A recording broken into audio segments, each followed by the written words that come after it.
games. It's ScrubGames. Drop a like, drop a sub, go ahead and subscribe to ScrubGames.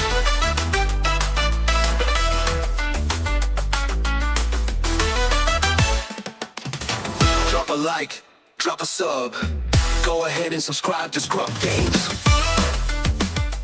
How's it going, ScrubGamers? Welcome back to another video here at ScrubGames, and today I've got a new discussion video, and for this one the topic is 5 cards that I feel are great to pick up ready for set 5 Legends of the Force. Because we're getting a lot more Force cards. Like, this set is going to be very, very nice, and I'm excited for it because there's some part of Star Wars that people like some people like the Clone Wars, some people like the Rebellion and things like that. And for me, all the whole thing with like using the Force and the Jedi are my favorite parts. Because I grew up with the prequel trilogy, so I just love that era. And having a lot more Force stuff just is exciting for me, and a set dedicated to it is going to be amazing. So I thought I'd go over 5 cards I feel are going to be great pickups ready for the next set. And before we get into that, feel free to like, comment, subscribe. It keeps you updated with my videos as and when they drop. And also by clicking that notification bell, you can then get alerts when videos do drop as well. So you can then watch them there and then, or at a later time. That suits you best. So let's go ahead and get into the 5 cards I've picked up that I feel are great ones to pick for set 5. So the first one I've got is probably a really obvious one. It's Force Throw. This is a 1-cost aggression event that allows you to, makes you choose a player, and then that player discards a card from their hand. But then you get an extra benefit depending if you control a Force unit, because then if you control a Force unit, you can then deal damage to a unit equal to the cost of the discarded card. So it's a very, very powerful card and very cheap. And at the moment, it is very, very strong, but it's a bit more balanced in that there's very few Force units that are able to come out on board and stick around. So there's not too many Force units to get the full benefit, but there are still a good amount to make use of it. So it's a very good card, but with a load more Force units and Force leaders coming out in the next set, that's going to make it a lot better. And the nice thing about it is that you can kind of guarantee the damage it's going to do if you control a Force unit, because remember, you choose a player, and both you and your opponent are players in the game. So you can choose yourself to discard a card, so you know what kind of cost card you're discarding and get the full benefit and a certain amount of damage, whereas your opponent will discard whatever is the card is the most useless or even the cheapest in their hand. But like I said, with a little more Force cards and Force leaders, we've got Kanan, Obi-Wan, and Darth Revan being some of the earlier deploying ones in the new set, as well as we already got Force leaders previously from previous sets. We got Force leaders in, we got a few Force leaders, and we got some Force Jedi ones in the set 3, and we also got some cheaper turn 1 Force units like Karis and Young Padawan that we've got. You can potentially play out, and then turn 2 use Force Throw and get the good benefit out of it, or the full benefit. So this is a card that's probably simple to know that is in it, probably on a lot of people's minds when it comes to a new set.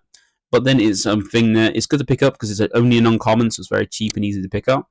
But then we don't know if FFG are gonna preemptively spend the card, knowing that it'll be very strong before it, or if they do the same thing as they did with Django and DJ. Well, they're looking to see how because I think the set comes out before the Galactic Championship, so hopefully they might go ahead and see how it, leave it for that, see how it does, and then go on the review of that tournament or the first few tournaments of the new set and see how it goes to see if they need to suspend it or not, like they did with the other ones. So Force Throw is the first pick. Now let's have a look and see what we got for the next one. So for the second one, we got Force Lightning, and this is once again just like Force Throw.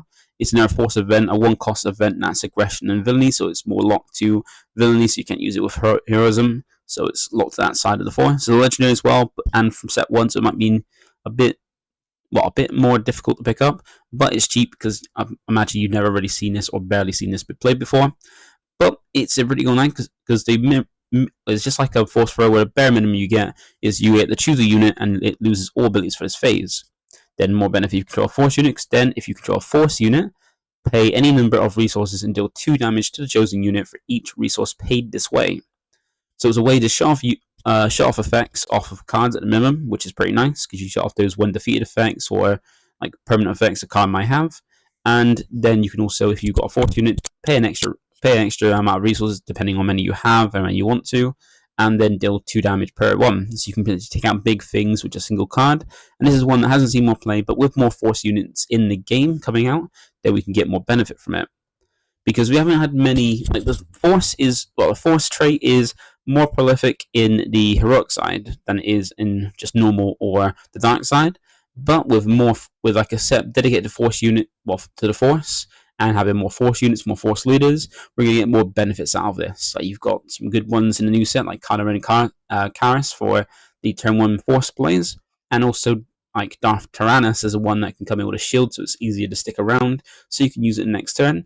And even leaders like Third Sister and Darth Revan being good ones that you can basically use this with, and basically for an action, get out a force unit without even having to pay resources, and then have your resources ready for a force lightning, which is pretty cool. This is one that if you deploy your leader before your opponent does theirs, so you deploy your leader and your opponent deploys their leader after, you can then use this to take out the leader without needing to attack into it or worry about it, which is pretty nice. So this is a pretty good, nice pick, I reckon, for a force-focused set. Now let's have a look and see what we've got for the next one. So the next one I've got is Sneak Attack, and this is more for a certain kind of leader in cards, and that is more for Qui-Gon. So Qui-Gon is one of the starter leaders. So we get 2 starter leaders, and we got 2 side decks, one for the heroic side and one for the villainy side.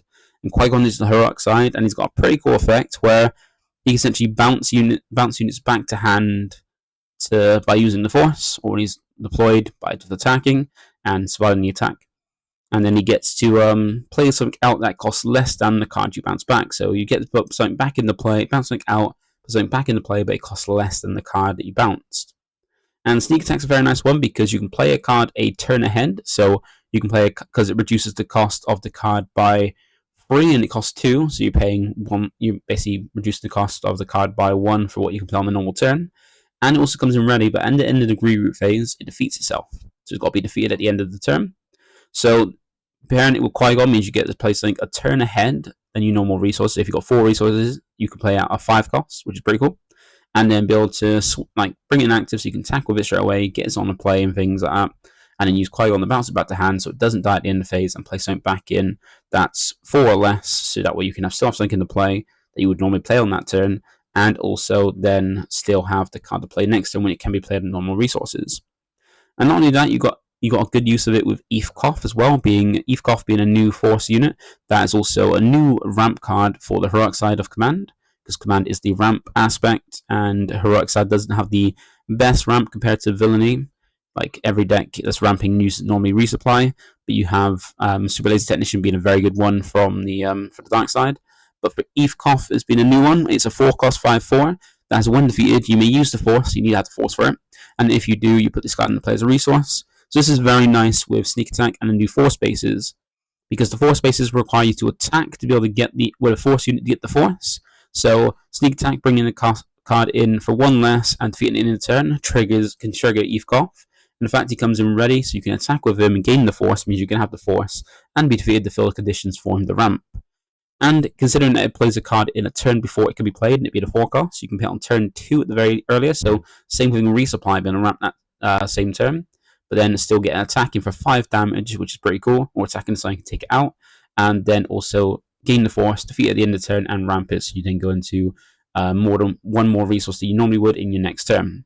So I think this is a pretty cool card, and there might be even more synergies for that, but I just feel like Qui-Gon and Eefkoff get a benefit from Sneak Attack, and it's a pretty cool card anyway.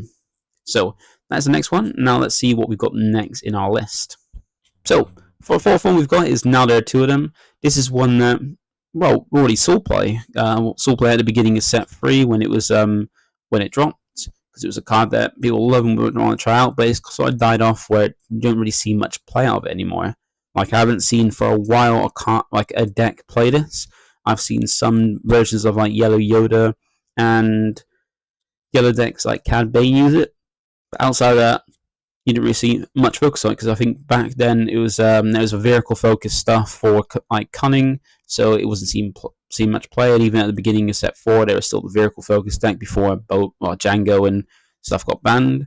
And this doesn't really work with a vehicle. It's a 3-cost event where if you control exactly 1 unit, you can play a non-vehicle unit from your hand that shares a trait with the unit you control, and it costs 5 less. So you can play a card 2 turns ahead, which is pretty cool. And some very powerful cards are things like force cards and things like that.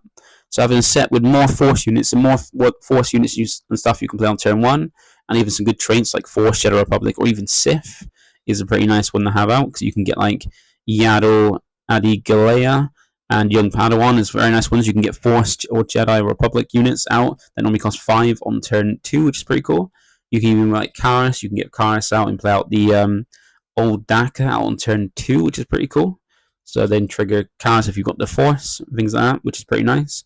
And then you've got Acolyte of the Beyond as well, able to get out your Sith units, like get Darth Maul, the 5-drop Legendary Darth Maul set 3 out from the turn 2. That was pretty nice. That's something I do want to try out and see if it's kind of consistent with that. So I feel this is one that with the more like early turn Force units, which you didn't have many before, you can have more options to basically use this to get some of those bigger, powerful Force units like Luke and things like that from this. So that is that one. That's the 4th one. Now we're going to the last one and see what that is. So for the last one, the 5th card I've kind of figured out that might be pretty good for next set is Execute Order 66. Now this is a 4-cost Villainy event, so it's only available for the Villainy side, and it deals 6 damage to every Jedi unit, and for each, to each Jedi unit, even your own, because it just doesn't discriminate. So, and for each unit defeated this way, its controller creates a Clone Trooper token. Luckily, there's not really many Jedi in the dark side. There's a new one being Krell, but that's it so far. And this is a nice way to just throw out loads of damage to those Jedi units. Now, if those Jedi units get defeated, your opponent gets a Clone Trooper. But if they don't get defeated, you still put a load of damage on and then are able to finish them off a little bit easier. And then also, they don't get a Clone Trooper token. So there's quite a few leaders. Like we already had leaders from the from 3rd set, Twilight of the Republic. We had Obi-Wan, Anakin, and Quinlan as some of our Force units. So like for Force leaders that see, or Force Jedi leaders that see a lot of play. You see Obi-Wan see some play there and there. Anakin and Quinlan are like pretty meta decks, so you see them quite often. And these are ones that won't be able to do enough damage to kill them, so you can do a lot of damage to them, but not finish them off. But then use something else, or like a leader, like a unit attack, then finish them off after you've done a lot of damage to them. They don't create a Clone Trooper. And you've got some leaders like Kanan, Jarrus, and Obi-Wan, which are within range for this to just outright take him out. Kanan will come in with a shield and can be buffed, but still a lot of damage to it, or you break the shield, then do it to him, as long as they don't have a spectre or a creature. And Obi-Wan just gets taken out outright by Execute Order 66. And this is a pretty nice card. I thought let's go with more Force and Jedi leaders going to come out, because I imagine most of the heroic ones might be more like Jedi focused in the new set. Like I know the ones we've seen so far, Qui-Gon, Kanan, and Obi-Wan are all Jedi leaders. So if the kind of trend continues where all the heroic ones are Jedi leaders as well as Force, then you can do a lot of damage with this against those leaders, which is pretty nice. So those are all the cards I feel might be good pickups, or are pretty good pickups for set 5 from the previous sets. And let me know in the comments down below if there's any you think I missed that might be good. I feel these are like the 5 best ones I could find from looking through all the cards and stuff like that. So let me know. And also don't forget you can like, comment, subscribe. And that is all from me. So thank you for watching, and I'll catch you next one. Bye for now.